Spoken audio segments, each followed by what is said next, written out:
Hey man, have you ever vented a battery?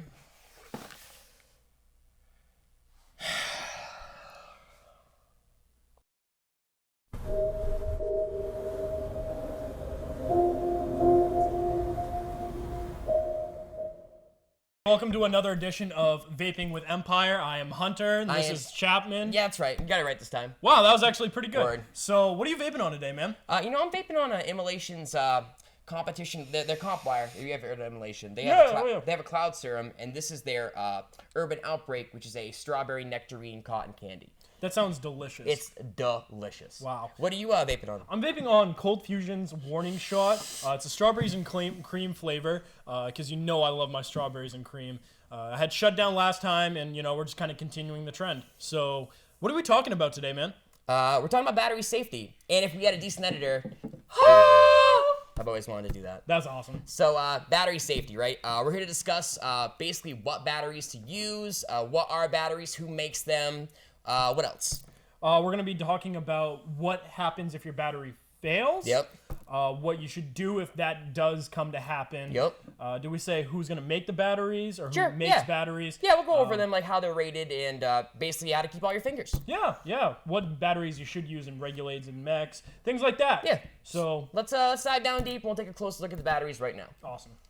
So guys, what we have here are various batteries and various devices, and I'm going to tell you the benefits and the cons of both.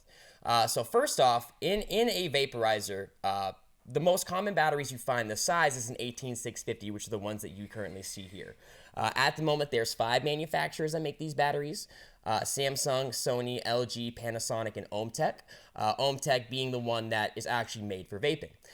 Now, batteries are rated by their milliamp hour, which is how much time or duration you have on the charge of the battery, and their amp drain. And that's usually measured in peak and constant. So over here from, I'm going to say right to left on my side, I have the lowest mAh, so 1500, 2000, 2100, 2500, and 3000 mAh batteries. Now, if you notice behind these batteries, I have a mech mod, a mech, and a regulated devices.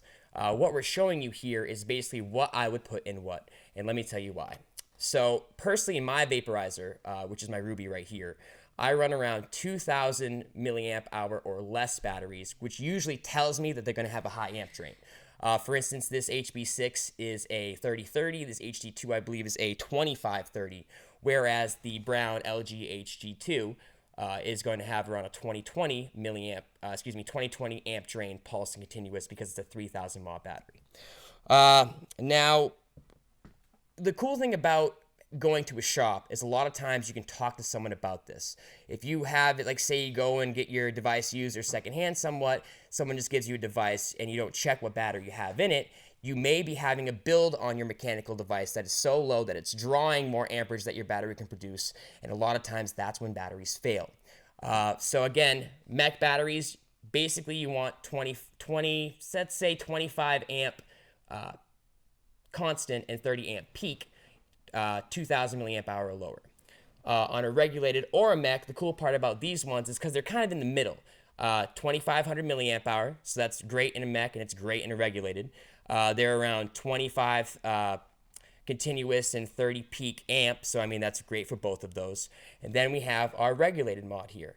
Now, these are, again, 3,000 mAh batteries, and they have a very low amp drain, which is great for your regulated device because all you're really trying to do is get longevity, because most regulated devices have safeties built into them, so you can't go below a certain ohm limit on your build, which won't draw that many amps. So if you were to put, let's say, this 3,000 mAh 20 amp battery in your unregulated mechanical device, and you put a 0.05 5 wrap 20 gauge build on it, you're going to draw a lot more amps than what that battery can handle, and a lot of times that just helps it be able to fail.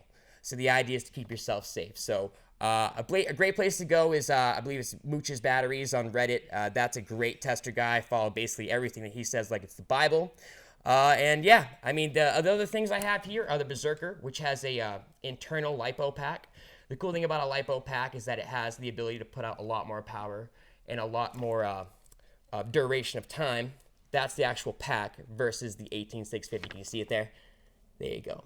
The other problem with this, though, is that you kind of have to charge it with a specific charger, whereas most chargers you'll find in a vape shop can charge all of these here. And that's kind of why I like, having my batteries removable, because I can just pop the dead ones out, pop the new ones in, and I'm gone. Now over here, I have a couple different sizes. I have an 18350 and I have a couple 26650s. And if you notice this battery here, it is not a Samsung, a Sony, or Panasonic, LG. It's an Efest. So what this tells me is that this is a rewrap battery from one of those manufacturers, because one of those guys makes this. Kind of how it works, and this is basically similar to all guys that create these batteries. They rate them, say, like A, B, and C. A being the best, B being okay, and C being a failure. And they'll usually keep the A's, and they'll sell them under their own wrap, like, the LGs and the Sonys that you see here. The B's and C's sometimes get sold to other companies that rewrap them with their label, and sometimes their labels may not be correct. They may want to say it's got 5,000 mAh, and it can drain 90 amps from it. And a lot of times, because we don't know what those batteries are, that makes them dangerous. So if you're going to be a new vapor or a consistent vapor that wants to vape low ohms, I would go with a direct manufacturer battery from your local vape shop, because I guarantee they probably know what they're talking about. And that's basically it. So now that we're done with this, let's go down and talk to Hunter, and we'll see how to save all your fingers. Now we're going to talk about why batteries fail, how you can keep yourself safe with batteries, and all that stuff. So why do batteries fail? They usually either are caused by too much amp drain from the batteries, a continuous current that is not going to be completed in the proper situations, such as to your coils, where it can only complete from positive to negative of the battery itself, or things like, poor battery wraps, lack of insulators, so it's making a full connection, things like that. So let's take a look at some batteries. We got this battery right here. You can clearly see the wrap is torn all over the place. That is going to cause a connection all across the battery, and that is going to cause it to fail.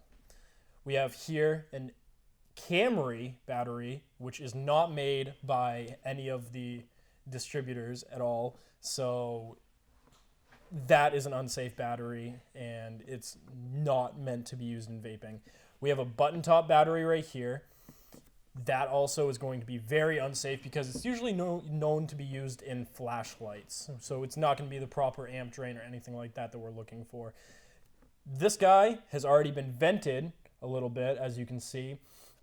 And you can see that the insulator is popping right here. You want to make sure your insulator is always nice and secure to the top of the battery, right around the positive node itself. So let's talk about what happens when a battery vents. A battery vents, and it's basically just the release of pressure from the inside of the battery because of the continuous current, the continuous flow, and it cannot discharge it anywhere. So if a battery vents, you're probably going to hear a sizzle. You're probably going to notice it get warm. And at that point in time, it's not worth it. Your battery's already gone. As per example, this guy vented. You can see it popped on this side. Gone. Not worth it. And then we're going to talk about how to keep your battery safe. So if you see a battery that needs to be rewrapped, such as this guy, most vape shops sell battery wraps. They're usually pretty inexpensive. So basically, you're just going to wrap the battery into there, and then you're going to heat gun it, or heat it up with anything really, and it's going to compress to the actual battery and fit itself. You're going to want to make sure that your insulator is in there as well, though. Or if you have batteries, spare batteries floating around, you're always going to want a battery case, so they're not just in your pocket with change, keys, any metal or anything like that. That will also cause connection of the battery and cause it to vent. So other than that, let's wrap things up and go back up with Chappy, and I'll see you up there. So now that you've learned some battery safety, you learn who makes batteries and how they're rated. Hunter, what do you do if your battery fails? So personally, I'm gearing up for the Super Bowl, and I'm going to Tom Brady that mod, and I'm just going to throw it because it's not worth it. And honestly, the mods that are most likely to fail are the unregulated ones, which are like the ones you see here. $200, $400, $500, and each one of them will soar nicely through the air as I throw in my battery vents, because I like all of these. Ooh, the safety of your family, friends, and yourself is way more important. That stuff is priceless. Not to mention, a lot of times, these batteries are just solid pieces of metal, and we could, you can fix them. Other than that, I think that's about it. We did good tonight. I think we did. I think we learned a lot. You guys learned a lot. I love it when you say that. Yeah. Well, just another time. Social media. Social media. So we have a Facebook. Go check us out there. It's Empire Vape Shop. Yep. And we also have a Instagram. Empire Vape Shop. Yep. And we also have Snapchat now. At empirechappy. And at Empire Hunter. Make sure you like, subscribe, leave a comment below, and keep it cloudy, guys.